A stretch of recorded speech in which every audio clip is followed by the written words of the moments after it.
anyways, Warrior comes out. He comes through the ring, and he comes out of this big smoke, and Warrior.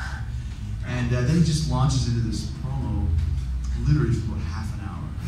And you know, Ultimate Warrior, just promos are like, Timothy Leary couldn't have done enough to ask him. Hulk Hogan, the stars shining, Hulk Hogan. The jungle is moving, Hulk Hogan. Look into the streets, Hulk Hogan, and see the snakes of destiny. Snakes of destiny? And then you see people like this, and then like this, and then like this, and like this. And it's worse than Jericho doing an ecology speech in Spanish.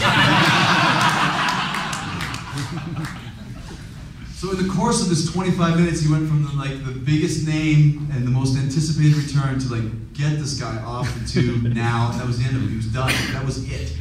So that was my experience. That's about it. Did anybody crush your dreams or shattered? I was a huge Warrior fan. When he first came out, he had long hair, and he looked like a rocker, and that was my guy. Anybody that had long hair, I liked, because all the rock guys had long hair.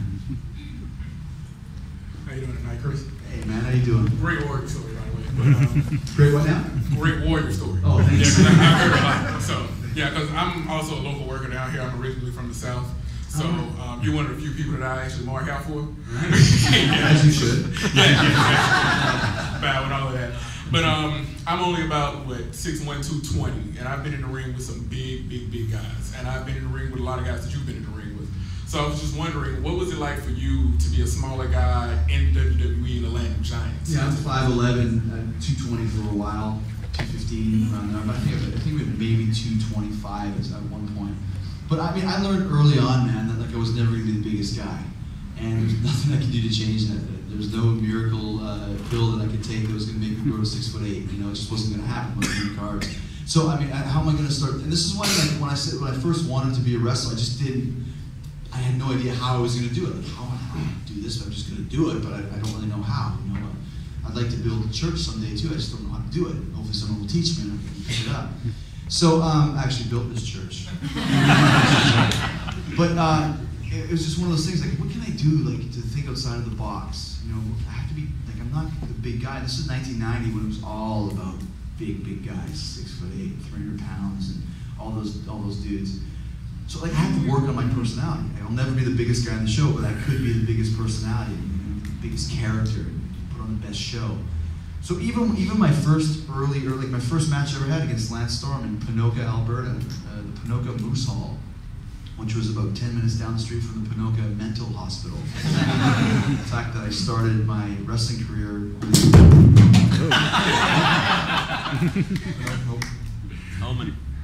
Hello. Ponoka is very mad at me, the ghost of Ponoka. The fact that I started my wrestling career only miles from an insane asylum the irony was not lost on me, believe me, because that's what we all are, as lunatics to be in this job. But the first match I ever had, we were just working, me and Lance were working through this match, we put it together in camp, we practiced it a bunch of times, and then about halfway through I realized there was actually people watching, and they had an opinion. They were making noise, and I dropped an elbow or something, and someone went, "Do it again!" And that's when I said, "I do it again? That's not what we planned." To do it again? Should I do it again? So I did it again. And then so I do it again. Did it again.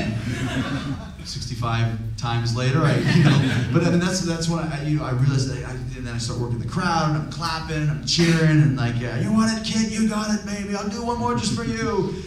Looking back on it, it's absolutely terrible, but at least I was feeling it and being something and doing something. I remember afterwards when it was done, Lance was like, "Oh, you were like Hulk Hogan out there, man."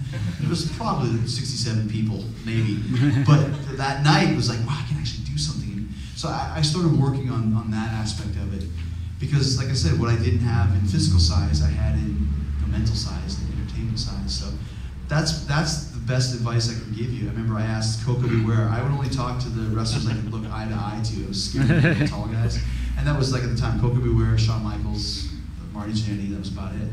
And I Coco Beware, and I had to call them by their whole name. "Excuse me, Coco Beware. Excuse me, Coco Beware." First of all, I had him sign my pile driver record. WWE had a wrestling album called Pile Driver. Coco had a song called Pile Driver. Sometimes love is like a slow dance. Like this kind of really rough Luther Vandross type of girl. Mr. Coco Beware, can you please sign my Pile Driver record? You're an awesome singer. And even he, as he was signing it, is like, you don't really think I'm an awesome singer. You're wrong. And then after he signed my record, he's like, Mr. Coco Beware, how do you gain weight? I want to be a wrestler too. How do you gain weight? He said, well, kid, you got to drink a lot of beer. Oh, wow, drink a lot of beer. Wow, I thought beer was bad for you, but Mr. Coco Beware says. And then I was like, Mr. Coco Beware, how are you going to beat the warlord? Like, he's the warlord. I was like, what are you going to do? You going to be fast? Are you going to be quicker? Like, I know you can do it, but how? You just got to duck, dodge, and dip and dive. Good advice for dodgeball players. But he had his match and lost in about a minute and a half. I was like, he just didn't work out for me. He just wasn't quick enough. Maybe next time. Stops drinking beer, he'll lose some weight. Those are the guys that I would talk to these guys and like, how am I going to do this? And like I said, that's kind of. And I was also very fortunate to get a chance to start working overseas, where size wasn't as much of an issue. It was all about athleticism and having good matches. And that's where I learned to connect with the crowd. You got to connect with the crowd. And is the Phantom here? Smokes. He's up in the rafters.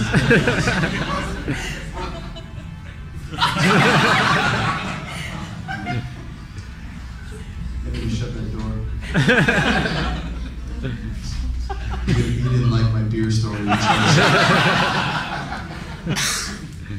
But yeah, and then actually when I met Brian Pillman once in ECW, the only time I ever really got a chance to hang out with him, he said, if you want to make it in this business, you got to do something different, do something that's never been done before. And I took that advice to heart. I always thought outside the box. No matter once thing committing to something, no matter how weird it felt to wear pajamas or checkerboard pants and a checkerboard shirt or a ponytail on top or saying all these stupid things that I said, it was something different. That's what people noticed. And that's what people got into. If you look at anybody in show business, any band, it's always the people who take things the different route that really become the innovators. When something is so original that it becomes the norm, that's when you know you're an innovator. So you got to think about it that way. Hi, my name is David, and I'm an alcoholic. You're the wrong meeting, First of all, happy belated birthday. You had a nice little spot on TMZ last night. Oh, thank you. What did they show? Just you and Hal Spark doing his little magic trick. Oh yeah, it's ridiculous. It's some fun. So my birthday's actually tomorrow, so it's actually, what's the early, what is belated, the opposite of belated? Early? Two quick questions for you. One, did you ever encounter any stiffness or being ribbed by the old timers that they knew you were taking their spot and they were a little upset about it? And did you ever have any encounters with Austin Idol? Okay, premature birthday would be what it is. Happy premature birthday. I was so busy thinking about the other word, I didn't even listen to your question. Just kidding. I did forget your question. My first experience with wrestling was this guy called Bob Holliday in Winnipeg was running a wrestling trip. And I was in between 2 years in college before I went to wrestling school. And my dad was friends with him, and they brought me along to be the ring crew. I was one of the ring crew guys. So that was my first experience into the business, and setting up the ring, and taking it down, and grabbing jackets, and getting coffee, and selling programs, whatever had to be done. That was my job. Wrangling girls back to the hotel, which I was horrible at, plus the guys that I was all with on the